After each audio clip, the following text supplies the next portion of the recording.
रे छौरा ट्रैक्टर ड्राइवरवा से कनेक्ट ही रे।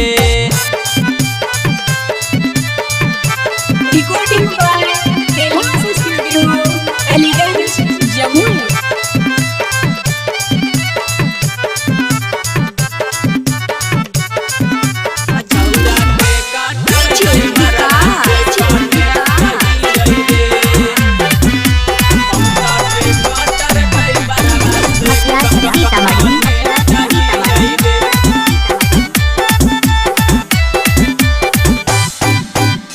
ट्रक ड्राइवरवा केतनो कैलकै हमर पीछा पूरा कर लियै हम ट्रैक्टर वाला के इच्छा।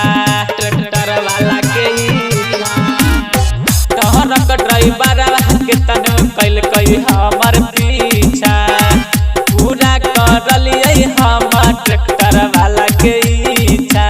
ट्रैक्टर वाला के इच्छा पहिले ओकर से जोतैले अपन खेत ही रे पहिले ओकर से जोतैले अपन खेत ही रे हम त ट्रैक्टर ड्राइवरवा से कनेक्ट ही रे हम त ट्रैक्टर ड्राइवरवा से कनेक्ट ही रे।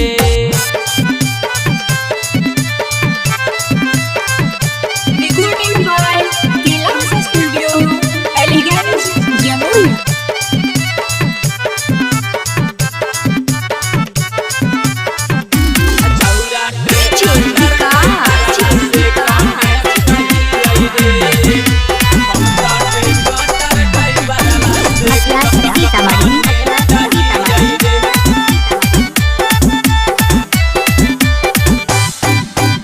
अनुज सतीश ट्रैक्टर के ड्राइवर रे ओकर ट्रैक्टरवा महकै 4 गो गेयर रे।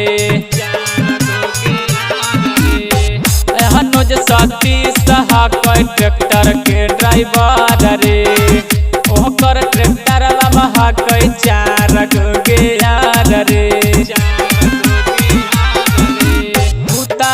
हौरन दबाई खेत जोतो हाकै रे उता हौरन दबाई खेत जोतो हाकै रे छौरा हमारे बारे में खाली सोचो हाकै रे उता हमारे बारे में खाली सोचो हाकै रे।